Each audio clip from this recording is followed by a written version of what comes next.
Hey everyone, my name's Nicole and I'm the owner of Anchor Space, and I want to talk to you a little bit about basically how I got to where I got, owning multiple co-working spaces in multiple states, because honestly, it's a combination of sort of a mixed bag of skills I have, as well as the economic environment that is happening, I think, here in the US, but also worldwide.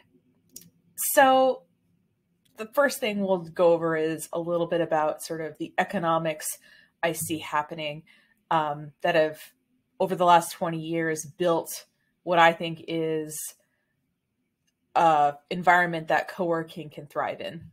So first of all, first co-working space opened in the US in 1995. And as you see, I mean, back in 1995, my ninth grade boyfriend dumped me so he could play Doom in the computer lab more often. So this was kind of at the beginning stages of the internet. And this guy named Brad was wanting to do independent work, but also wanting the sort of social and collective benefits of working with other people. And so with his life coach, which I appreciate there was life coaches even back then, he went ahead and he set up San Francisco Co-working Space, very descriptive name, in 1995. And I believe they outgrew their first location within a year. So he was definitely on to something. And around the same time, sort of like mid 90s to mid 2000s, we have this phenomena that people are starting to observe. So Richard Florida wrote this book called The Rise of the Creative Class. Sociologist and economist. He postulated in this book that there would be a new class of American worker as we switch away from manufacturing in the United States to more knowledge-based work. There was going to be a creative class of people, and these people, because of the nature of their jobs, could live anywhere. And because of that, they could make choices of where they settled down for lifestyle reasons, and that would change the American landscape on multiple levels. So I got this book. Someone bought it for me in 2005 at a used bookstore. They saw it and they thought I would get a kick out of it, which I did. And yeah, so as you see, this is like 20 years ago. We're starting to talk about this. And especially during the pandemic, we see that companies are letting people work from home and that people do not want to go back. They want the flexibility of choosing where they're going to live and, you know, having some control of their lifestyle. And the third thing we have going on, again, 20 years ago starting, is this idea of a sharing economy. So we know that we live in a state of pretty large wealth inequality right now, where there are a handful of billionaires that are controlling a fair bit of the assets of the world. Because of that, regular people have less money. And owning stuff becomes expensive because not only do you have to buy stuff, but you also have to maintain stuff, you have to store stuff. So what people have done to be able to access the things that they need is we have figured out whole businesses in industries around the sharing economy. The fact that I want this sometimes, I need a car sometimes, I need a designer ball gown sometimes, I want to access a million+ song music library on a monthly basis with something like Spotify. So I just pulled the car ones into a list here, and they all work slightly differently, but you get the idea. They all address the need, but I need a car sometimes, just differently. And so the sharing economy, like I said, is in multiple industries. I'm hard pressed to think of an industry that's not at least partially affected by the fact that we can't own stuff full time, and so we pay to access it part time. So this combination of, you know, we're sharing stuff to save money, right? That we want to sort of be independent workers, but also have the benefit of having a collective group of people. And that, you know, there is more of us who are doing sort of knowledge-based work and we want to live where we want to live, but we may need things like high-speed internet or meeting space sometimes. Co-working spaces are thriving to me in this environment. 20 years later, the groundwork was being made. So what I really hate is being compared to WeWork. It's kind of like if you, I don't know, knit sweaters and someone tells you, oh, I saw a red sweater like what you made at Walmart or something. And you're like, well, that is the soulless equivalent of what I do. But essentially, WeWork is a real estate company. And those of us who own co-working spaces are in the business of creating communities and serving the businesses in nonprofits, and independent workers of the towns that we are in. So just if you want to watch me roll my eyes, just send me an article about WeWork. But the reality is, even without WeWork, the number of co-working spaces is growing and at a relatively fast rate, especially, I guess, over the last decade. Now, this survey is put out by Desk Mag, and when I take it every year, it's like 6 pages. It takes me like half an hour to fill it out. So I highly doubt large companies like WeWork are filling this out. I'm pretty sure that most of the people filling out the survey are independently owned co-working spaces. So the numbers we see here are reflecting independently owned spaces. And I remember reading somewhere that the majority of new spaces are being created in communities with 100,000 people or less.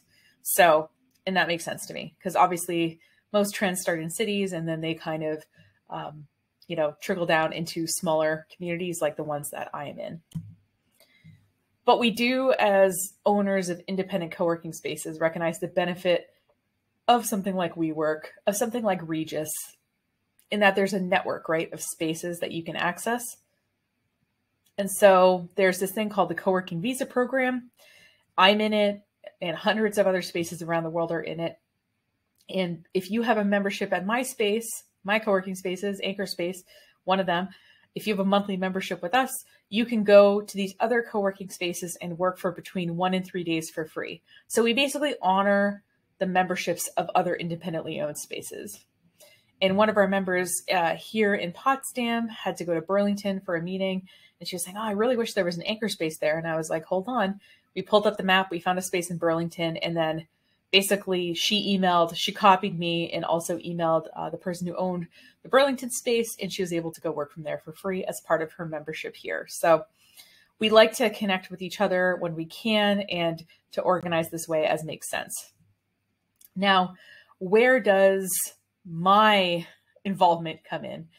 And I was thinking about it, and I really think that I have these kind of 3 interests / skill sets that really combine well and that work particularly well with co-working. Firstly, I've always been interested in economic development as a person. I've taken part in a lot of different economic development projects, and from a community organization asking me to set up a French library, but saying we don't have any money to help you. I wrote grants. I got donations from libraries in New Brunswick because they have, they speak French there too, and other things. And I acquired over 10,000 different titles, books, music, movies, and I organized it into a searchable database so that people could actually check out the books. I put them all in the Dewey Decimal System. And basically I really tried to create a library, but with no money. And it worked out really well. So I always appreciate a challenge like that. And the reason, I guess, that I've not really been interested in doing economic development as, say, a full-time job is that my first real job out of college involved this Project Co-Seed thing, which was a good thing, but what happened was they basically took 2 part-time jobs, each run by a board, and combined them into one. Now, as a 40-year-old, I feel like I could navigate that. But as a 24-year-old who really wanted to do a good job, having 2 boards of people who all had different kind of ideas of how I should spend my time, I really felt ineffective and frustrated. So since then, I've sort of had an aversion. I don't mind working with boards. I just don't necessarily want them dictating what I do for work in any given day or week. So my economic development has been very much volunteer and grassroots, and something I'm still involved with today on some level. The other side of me that I think that appeals to co-working is this idea of independent work. So I started my first business when I was 14 years old. I taught swimming lessons and was a lifeguard at the town pool. And a couple of the parents asked me, hey, do you give private swimming lessons? Now, my parents had an in-ground pool in the backyard, and so I asked them how they would feel about that. And we talked about it. And after 1 year, that was a little chaotic. The second year, they said, Nicole, we'd like to enjoy our pool and not have people back there all the time. How about you just do lessons 2 days a week? And I said, okay, sounds good. And I scheduled people from 8 a.m. to 8 p.m. those 2 days a week. I think my mom made me take a lunch and dinner break. But yeah, the idea of making my own money and that working harder would make me more money was very appealing to me, even at a young age. And Sheila Jans, who was my boss at the Voici de la Vallée project, she basically had a set kind of amount of tasks she wanted me to do and an end product she wanted me to get to. And she said, and I'd like to give you a stipend for this. Can you do, these tasks to produce this thing in, for this amount of money? And I was like, oh, and I didn't know that people could work that way. And so I could set up my own schedule. I could work times where I was feeling really productive. I could fit it around, taking classes and doing other things that I was doing. So that idea of independent work, not even just self-employment, but the idea of independent work just really appeals to me and still does to this day. And finally, I have been a massive bootstrapper. There's some things that didn't make the list that are equally ridiculous to some of these, but I'll let you read this for a couple of seconds and pick the one you think that I did not do. I'll give you a minute. Okay. The one I did not do was buy desks from a hotel going out of business. And the group I did this for live did not guess that correctly either. So all this to say is that if you're going to run a relatively new kind of business in a small town, it's going to take some time to catch on. So you have to be okay with bootstrapping, figuring things out, spending money where it makes sense and when you need to. So all of these things, economic development, independent work, bootstrapping, to me kind of combine into somebody who's going to enjoy running a co-working space, which I certainly do. So, I'm going to just wrap this up by talking about a few options in case you're watching this and you think this is interesting to you and you want to be a part of Anchor Space in some way. First of all, if you're not physically near either of our locations, we do have a virtual membership in that we have a Slack channel. We have marketing opportunities. We have some online courses, of people that we've hired over the years to create content for our members. We have a optional Zoom morning check-in call, kind of gives you a time to sort of be at your desk or otherwise ready to go. And the idea is basically just supporting people in a remote way. And this, like all of our other membership options, are month to month. So you could try it. And if you don't like it, no big deal. At the height of the pandemic, we had a lot more virtual members than we have now, but it's definitely still going strong with some of the people who are involved there. We also have the conference room available for rental, either by the hour or by the day. We've had people use it for things like job interviews, for meetings, for recording podcasts, things like that. So that is an option as well at both of our locations that currently exist, a couple of locations in the works, knock on wood or whatever this desk is made out of. And then we have 2 monthly membership options. Both monthly membership options allow people to have 24/7 access to the space, use the conference room and all the other kind of shared amenities as part of that. The only difference between the $199 a month and the $399 a month is a dedicated desk, essentially, and your own address that's separate to our address, which allows you to map your business as a separate location on things like Google My Business, or having a separate location for things like, establishing a corporation or something like that. So yeah, that's our membership options. If that speaks to you or you just want to learn more generally, you can give us a call. We have a central line that goes to both the Maine and the New York offices at the same time. I'm usually the one answering it, full disclosure.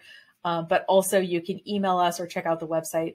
Everything is bookable online, including the conference room. So you can look at pictures, you can check out the internet speeds, anything else you want to know. Anytime someone asks something, I try to just write it on the website so people can find it. So yeah, thanks so much for watching. That's a little bit about how I think Anchor Space is going and what we're up to now and my part in it. I appreciate you being involved in our community. If you're thinking about being involved in our community or just watching this and potentially sharing it with someone you think could use a space to work from in either Bar Harbor, Maine, or Potsdam, New York, or potentially some upcoming locations. Working on it. And thanks so much for watching. Have a great rest of your day and hope to see you at Anchor Space.